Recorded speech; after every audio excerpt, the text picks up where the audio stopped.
Hello, I'm going to show you guys how I cast on to my Bear Valleys. It's a 3D printed circular sock machine, or CSM.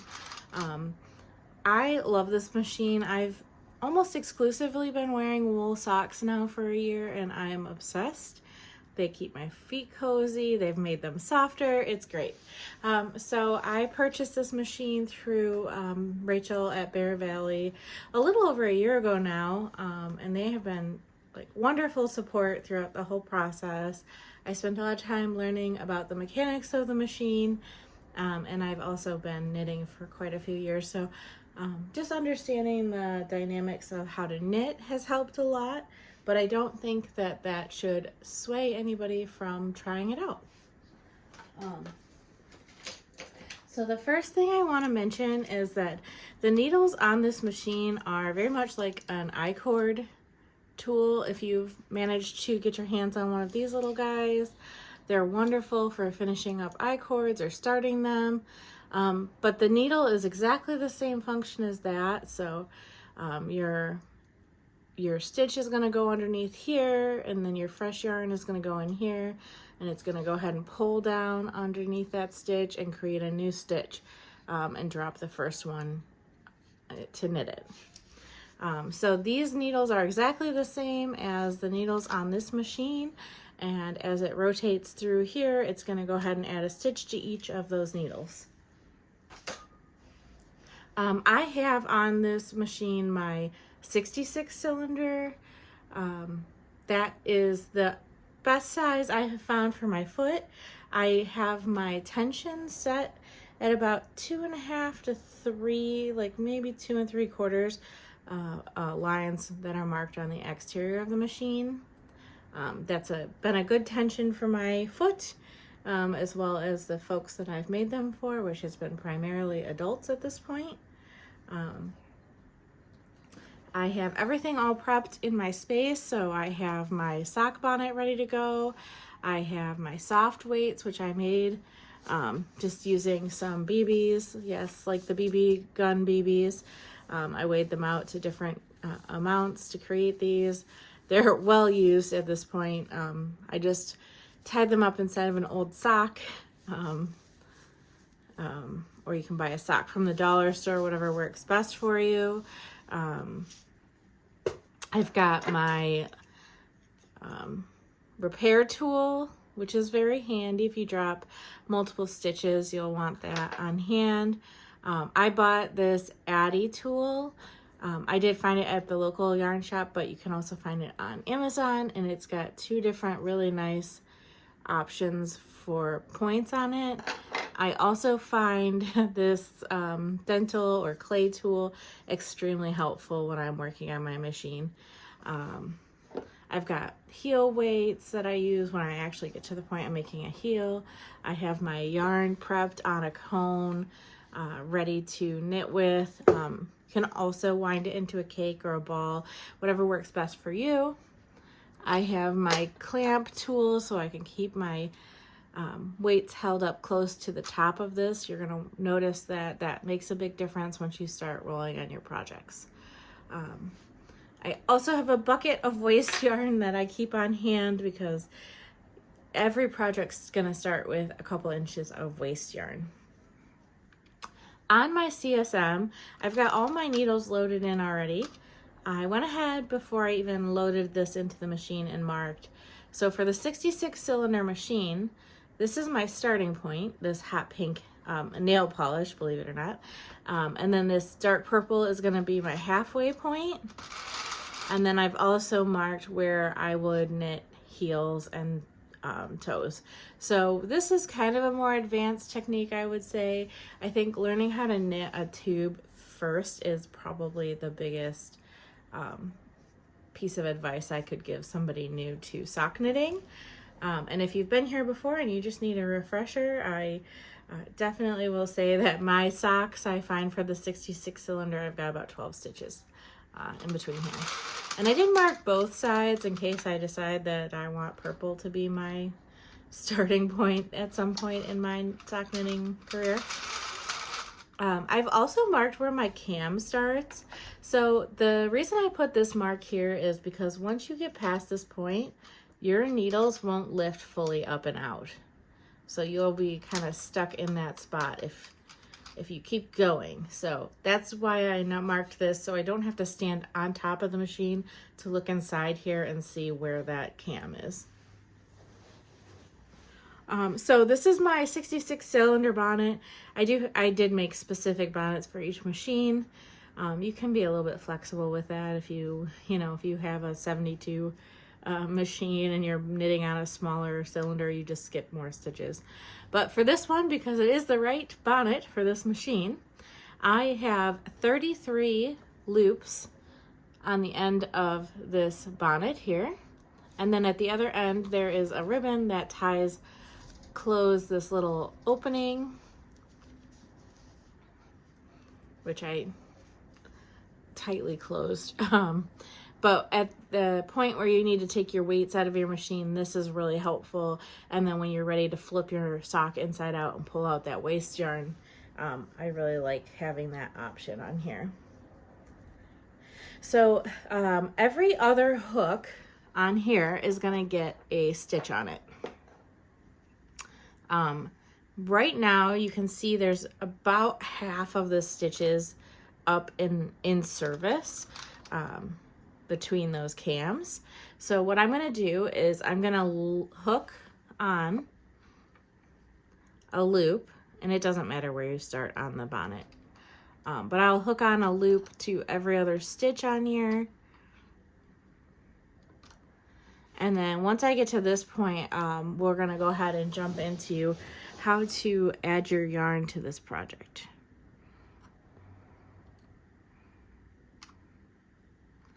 So every other stitch is going to get a loop.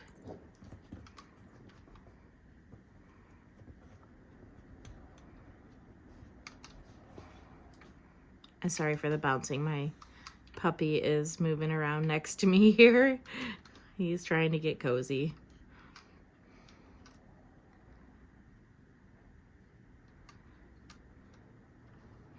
You can crank forward a little bit if you need to. I do find it easier to kind of hold this bonnet close to the stitches when you're trying to loop them on there too.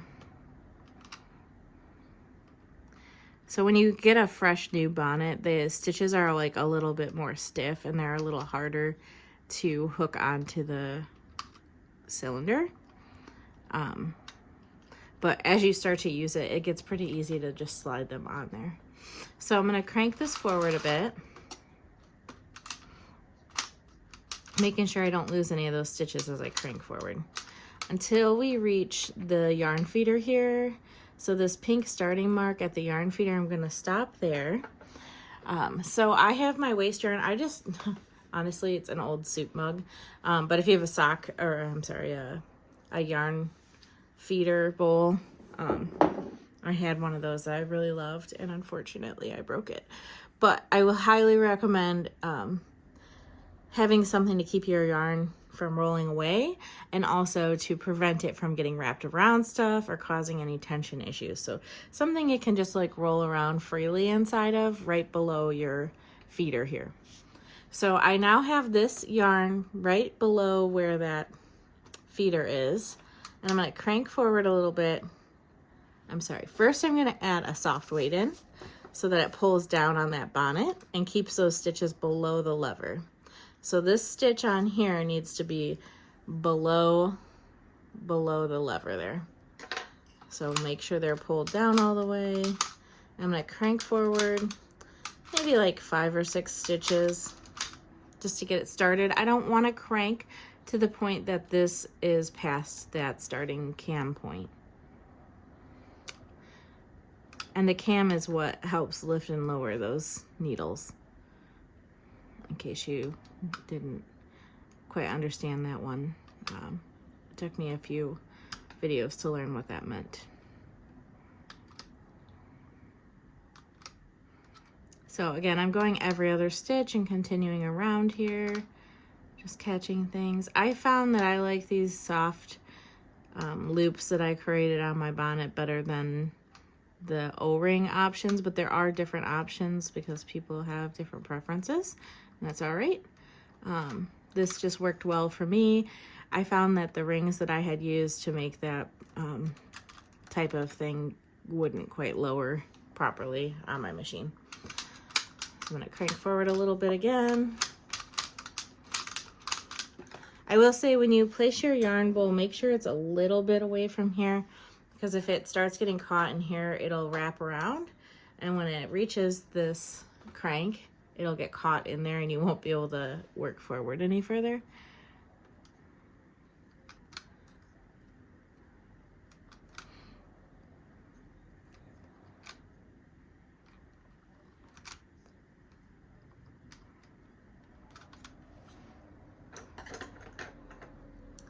So I can tell that the weight's not pulling a ton right now. So eventually I'm gonna wanna add another weight in here. I think for the first couple of rounds, we should be okay. So those stitches that did not get a loop from the bonnet on them are gonna get this V shape on them. And then when we pass around the next time, there's going to be something for it to loop over to create a knit stitch.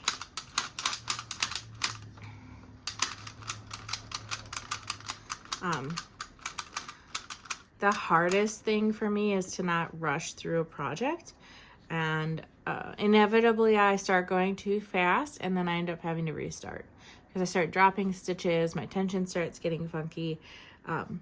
Just take your time. Make sure everybody's getting caught, everybody's happy.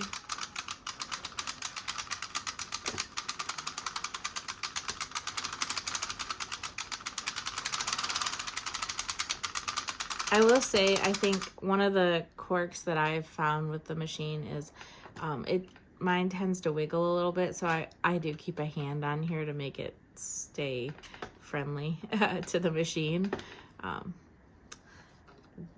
I don't think every machine is like that. I think it's just a quirk that I have because I had to kind of merge some machine parts together at one point. Okay, so I'm going to add a little more weight just to make sure we're still pulling all these stitches down.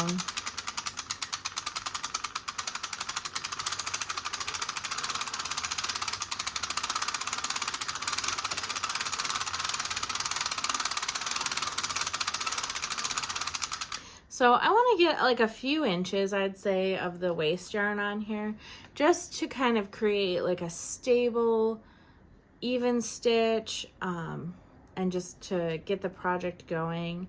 What's gonna happen is once I get a few inches on there, we're gonna join in this nylon ripcord.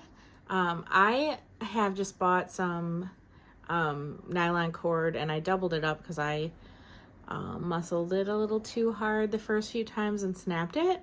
And then I just tied it to a binder clip to throw into this machine once we get to that point. So I'll show you how to do that. I'm gonna crank a few rows here to get this going a little better.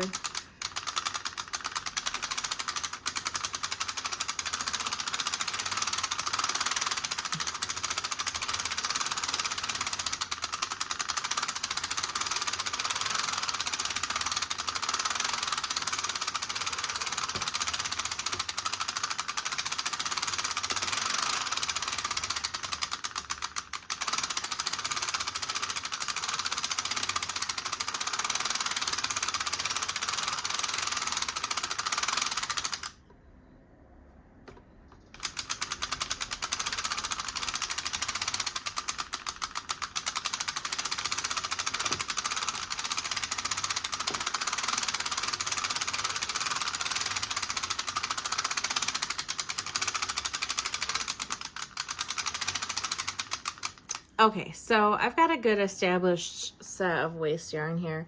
I got my starting point pink mark just past the yarn feeder.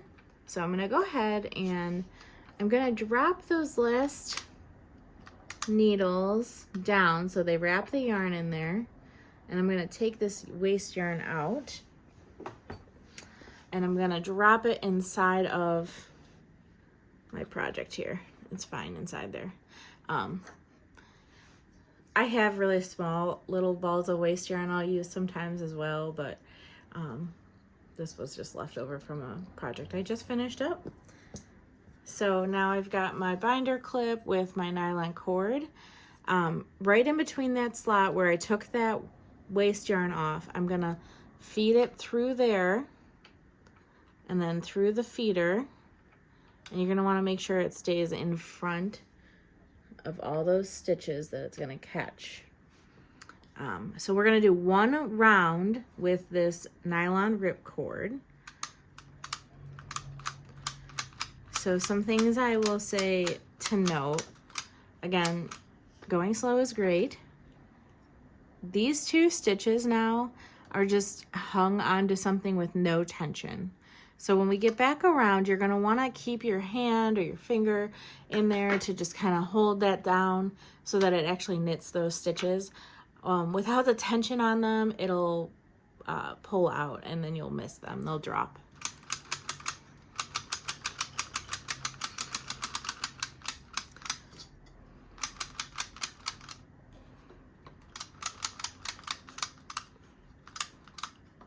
Okay, so 1, 2, 3, we caught all those.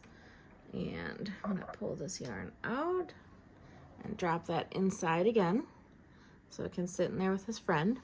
And now I'm going to grab my main project yarn, which I have wound onto these cardboard cones. I bought the Dean & Bean tool for my drill, so I can just literally throw the yarn from the skein onto a yarn winder, like a Swift, and then I can just throw the cone in and like power drill right through it. It's awesome. I love it. I get my projects ready to go really quickly. So this yarn, I'm gonna leave a little tail because this is gonna get woven in at the end of the project. And then this is gonna, again, go through that pink first line between those stitches there, and that's our starting point. And then I'm gonna make sure it gets hooked into that first needle. Sometimes you have to open up the lever manually to slip it in there. I see this one's not opened all the way either, so I'm just gonna drop that in there. And then I'm gonna hit my power button on the row counter. So the row counter I found doesn't mark exactly where the row starts and finishes. So as you crank, you'll start to learn your particular machine's quirks. So I usually it'll start changing numbers around here, but it'll be like the close enough that it doesn't cause any issues with my projects. And it could just be a quirk for my machine too. So I'm gonna go ahead and start knitting this first row through here. Trying to pay attention to those first, so I can see that stitch got very loose in there, but I did manage to keep it on there this time. Pretty often it'll fall right off the machine and then I'll have to go chase it a little bit. So that's why I definitely advise keeping your finger on that stitch. So you can see how far it drops. The tension is off. It will not affect your final sock project. You'll still get a beautiful sock out of it. So for this, I did a hung hem, and you cannot see, there's no tension issue inside this sock. It's all even. And it's darn near impossible to find the start and end of the row, so it shouldn't cause too big of a problem.